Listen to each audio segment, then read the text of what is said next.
નમસ્કાર, ચક્રવાત ન્યૂઝ સાથે હું છું જાનવી। તો આજના મહત્વના સમાચારમાં વાત કરીએ તો છેલ્લા 13 દિવસથી રાજ્યનું પાટનગર ગાંધીનગર ફરી એકવાર આંદોલન મથક બની ગયેલ છે અને સરકાર માટે રાજ્યના આરોગ્ય કર્મીઓની હડતાલ માથાનો દુખાવો બનતી જઈ રહી હોવાથી આજ રોજ આ આંદોલનને કચડી નાખવા માટે સરકારે વિવિધ પ્રયાસો બજેટ સત્ર પૂરું થતા હાથ પર લઈ લીધા હોય તેમ ગત રોજ જ આરોગ્ય કર્મચારીઓમાં ભાગલા પડવાની નીતિનો ઉપયોગ કર્યા બાદ આજરોજ હડતાલ પર બેસેલા આરોગ્ય કર્મીઓએ પોલીસ દ્વારા બળ પ્રયોગ કરી ડિટેન કરી અને આંદોલનને કચડવાનો પ્રયાસ હાથ ધરાયો, જેમાં અંદાજિત 700 થી 800 આંદોલનકારીઓની ધરપકડ કરી ગાંધીનગરના જુદા જુદા પોલીસ મથકો પર રખાયેલા છે।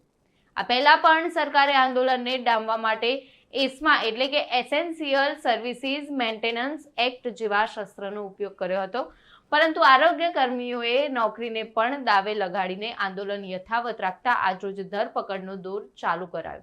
જાણવા મળતી માહિતી અનુસાર સરકાર દ્વારા જુદા કરાયેલા 2200 કર્મચારીઓ તેમજ 5000થી પણ વધારે કર્મચારીઓને શો કોઝ નોટિસો અપાયેલ છે। તે કર્મચારીઓ સરકારના આદેશને અનુસરીને હાજર નહીં થાય તો તમામ ખાલી જગ્યાઓ આઉટસોર્સથી ભરવા માટેની તૈયારીઓ પણ થઈ રહી છે, જ્યારે આરોગ્ય કર્મચારીઓમાં આજથી વધુ ઉગ્ર રોષ જોવા મળી રહ્યો છે કે અમારી માંગણીઓ નહીં સંતોષાય ત્યાં સુધી અમારું આંદોલન ચાલુ રહેશે।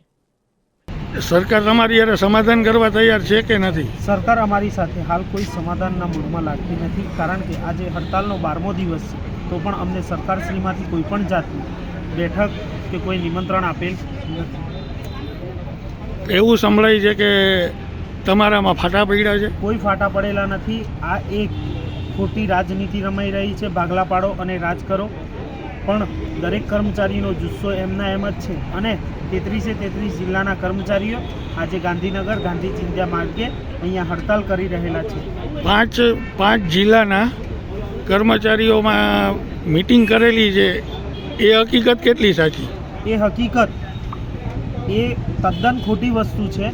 કોઈ પણ જાતની કોઈ મીટિંગ થયેલ નથી અને દરેક કર્મચારીઓ એક છે અને દરેક અત્યારે ગાંધી ચિંધ્યા માર્ગે હડતાલ કરવા માટે તૈયાર છે। આરોગ્ય મંત્રી એવું કહે છે કે હડતાલ સમેટી લેશો તો જ અમે તમારી સાથે વાત કરશું, એ વાતમાં કેટલી સત્યતા? આજે અમારો પ્રશ્ન છે એ 25 વર્ષથી છે। 25 વર્ષથી અમને દરેક સરકારો આવીને આ રીતના વાયદા આપે છે, પરંતુ આજ દિન સુધી અમારું જે ટેકનિકલની એક માંગણી છે એ કોઈએ અમારી પૂર્ણ કરેલી નથી। હવે આરોગ્ય કર્મચારીનો એક જ પ્રશ્ન છે, ઠરાવ નહીં તો સમાધાન નહીં।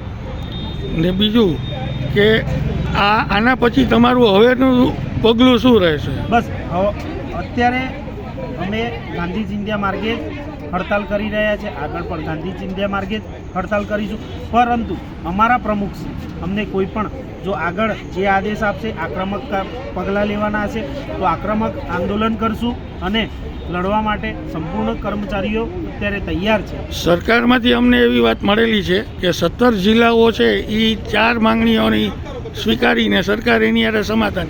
આ એક તમને અગાઉ કીધું એમ જ ભાગલા પાડો અને રાજ કરો એ રીતે રમી રહ્યા છે, તદ્દન ખોટી વાત છે। આ બધી અફવાઓ છે। કૃષ્ણ પંડ્યા સાથે ચક્રવાત ન્યૂઝ, ગાંધીનગર।